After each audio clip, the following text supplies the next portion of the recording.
Oye, quiero proponerte una cosa. Vamos a intentar crear la mejor startup. Y esto lo vamos a hacer, obviamente, ficticiamente. Sobre todo, yo creo que desde el ángulo más que has estado hablando de mentoría, ¿no? De qué cosas no pueden faltar, en qué nos tenemos que enfocar, ¿vale? Entonces, yo te voy a ir proponiendo una serie de temáticas que componen quizá el núcleo de la startup y vamos viendo los consejos que nos puedes dar. Digamos que formamos esta startup y lo primero de todo es el equipo. Digamos que ya tenemos una idea impresa con nosotros, vamos a dejarla ahí, la mejor, y ahora el equipo. ¿Qué no puede faltar en nuestro equipo? ¿Hay algo que dices, mira, en este equipo de 3, de 2, uno de los dos tiene que saber sobre esto, o tiene que estas ganas? Vaya por delante el tema de que me siento absolutamente incapacitado para determinadas recomendaciones. Es decir, si entiendo, como es ficticio, pues pero yo entiendo si perfectamente por dónde lo tiras y es por donde además me lo quiero llevar, que es por cómo lo vemos nosotros. Sí. Pero te puedo asegurar que tengo un respeto que mantengo alucinante por lo sacrificado y lo difícil que es emprender. Con eso es lo que te quiero decir, que oye, que sí, como para todas las personas que con mucha modestia, porque además mi trabajo no solamente es maravilloso, sino que además es que es muy sencillo. Es decir, yo invierto en gente que es más lista que yo, ¿vale? Con eso lo que te quiero decir, que no me siento quién para decir cómo montar la mejor startup. Pero en cualquier caso... Pero algún consejito sí, quizá... sí. No, y además está muy bien tirado, por ejemplo, ese tema del equipo. Ya ha salido, ¿no? Y se ha hablado del tema de la complementariedad. La complementariedad también es diversidad, ¿vale? Porque de la diversidad es de donde sale la magia y cuando empieza a sonar la música, ¿vale? Antes hemos hablado a nivel de números, que es lo que menos significa. Si son 2, 3... Sí. Aquí lo importante es que sean diferentes. Que aporten cosas diferentes, pero además que sean diferentes.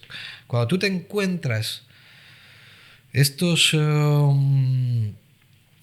equipos que es solo un ejemplo, ¿vale? Pero que son 3 egresados del mismo MBA, que los 3 son ingenieros industriales y que los 3 han ido al mismo colegio de La Salle, pues tío, al fin y al cabo lo que tienes es una misma personalidad clonada, ¿vale?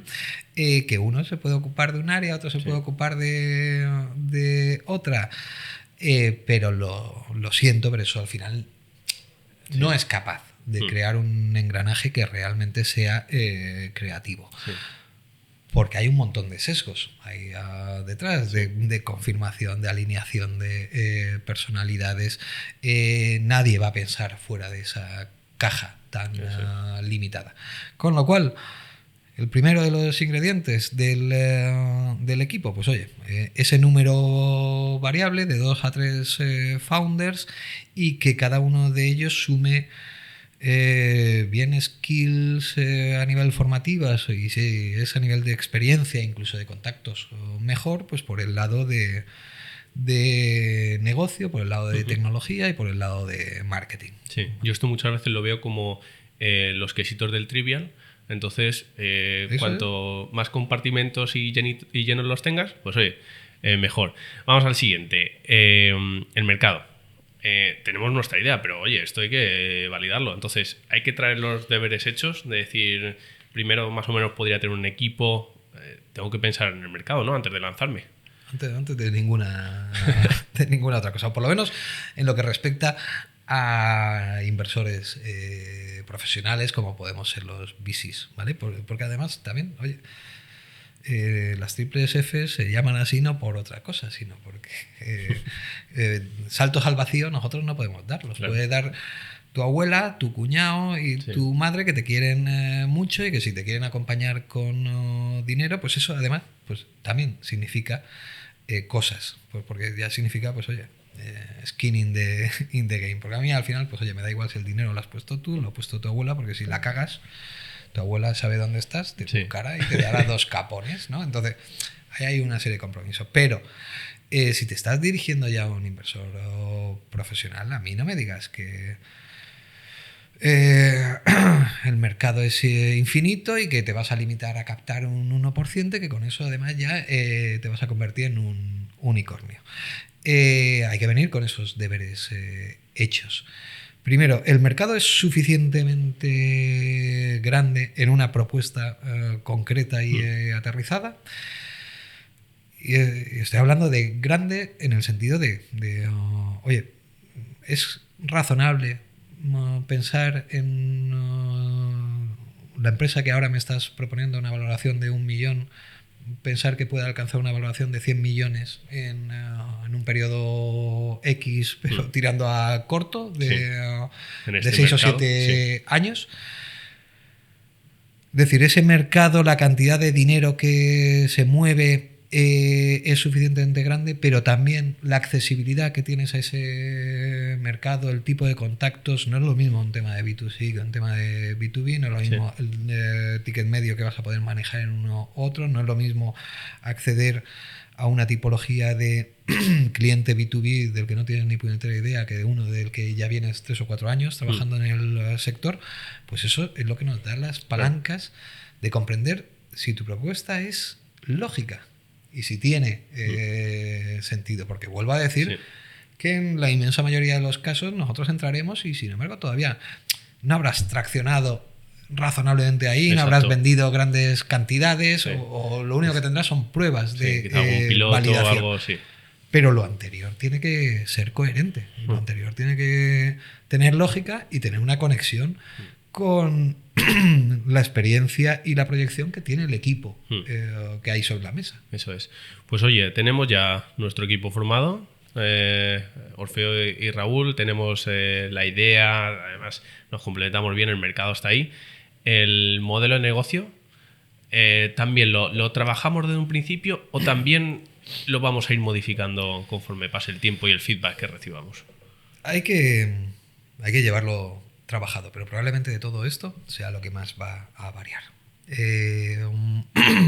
Porque estamos funcionando a nivel de hipótesis y como decimos, pues oye, no se espera de las startups que no fallen, ni por supuesto tampoco se espera que acierten con sus hipótesis desde el principio. Esto es un proceso científico de falsabilidad en el que hay que intentar falsear lo antes posible cada una de las hipótesis y, como decíamos antes, pues fallar rápido y barato. Y probablemente la parte de modelo de negocio, ¿cómo crees que vas a monetizar o en qué parte de la cadena de valor crees que estás añadiendo o impactando más? No tenga nada que ver con todo lo que vas a descubrir por el camino. Y después resulta que tu herramienta, pues siguiendo con el ejemplo de B2B, pues oye, pues resulta que no es al departamento de compras al que más le interesa, sino que el que te va a prescribir o el que te va a contratar, pues es el departamento de PR, no lo sé. O si vas con un tema de B2C,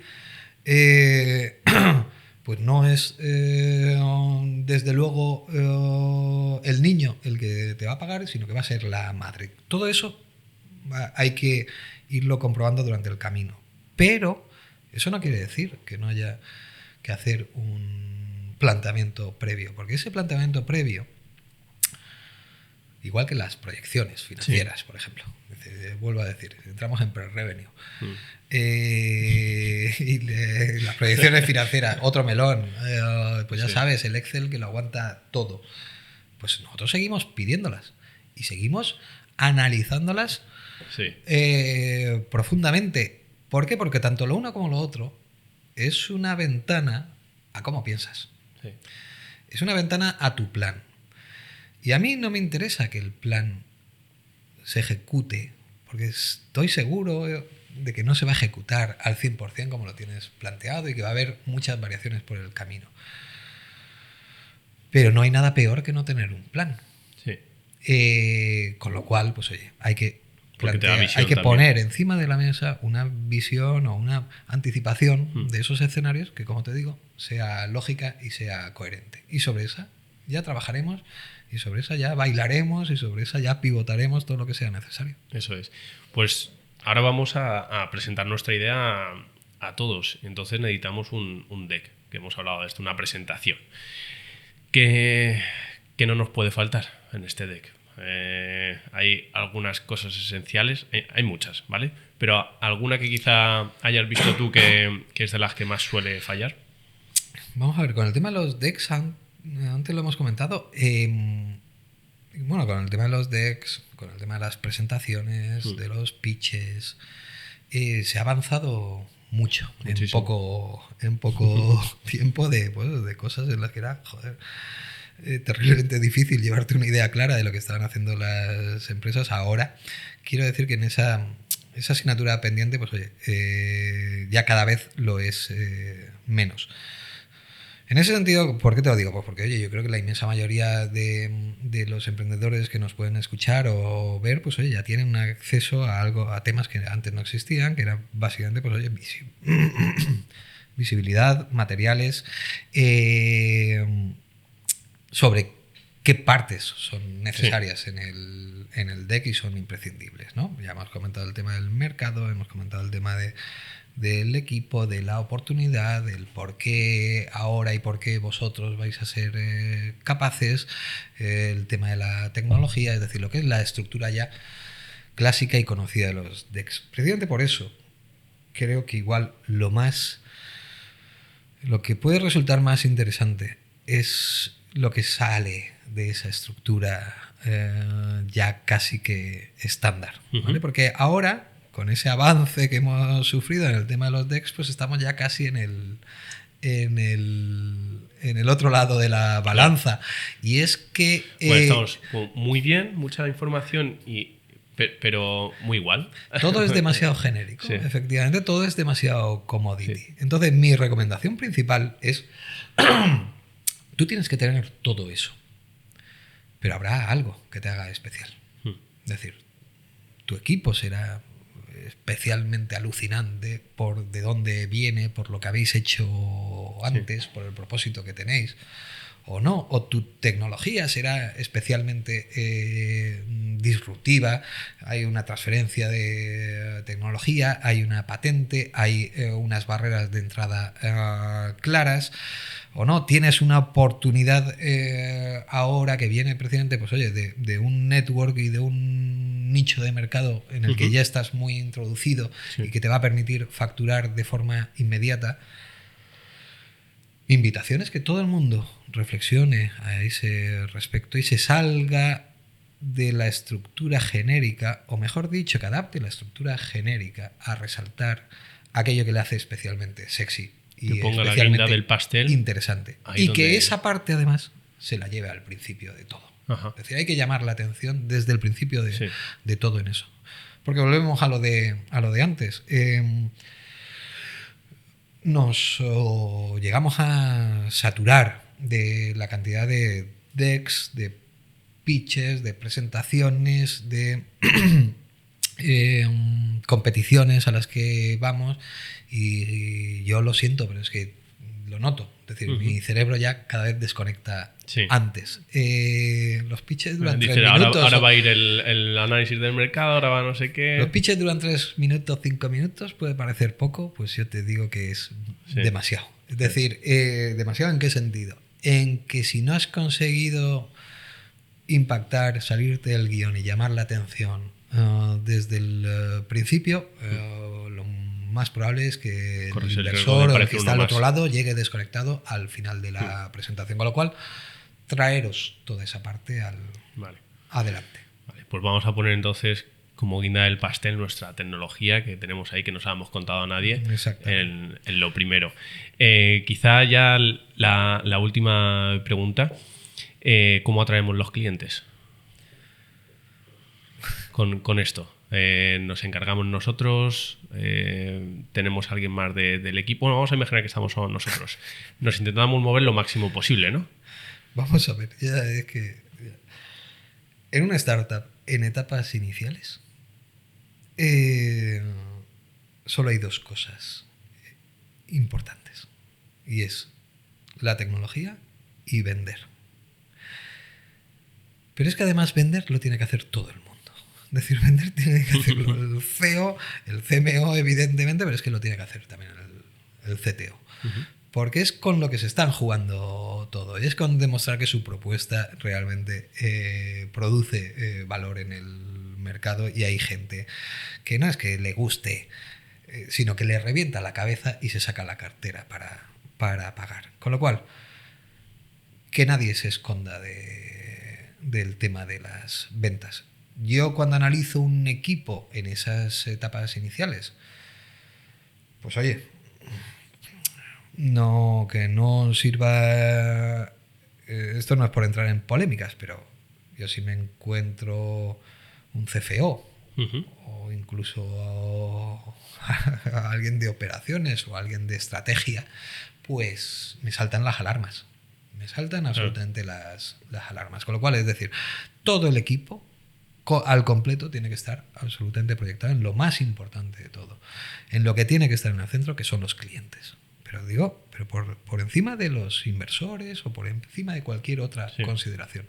Lo primero que tiene que hacer una startup es concentrarse en ventas. Con lo cual, pues también hay otro red flag si el CEO o cualquier fundador considera que no tiene que mezclarse con esa desagradable tarea de conversar con clientes. ¿Por qué? Pues porque eso básicamente, pues oye, lo que puede indicar y esconder detrás, pues es un desalineamiento grave y muy peligroso de la realidad. El otro día escuché de alguien mucho más versado que yo en esto, que sin clientes no eres una compañía, eres otra cosa. Eres todavía algo que está por ahí a definir, pero oye, no eres startup todavía ni casi compañía. Entonces los clientes, foco central.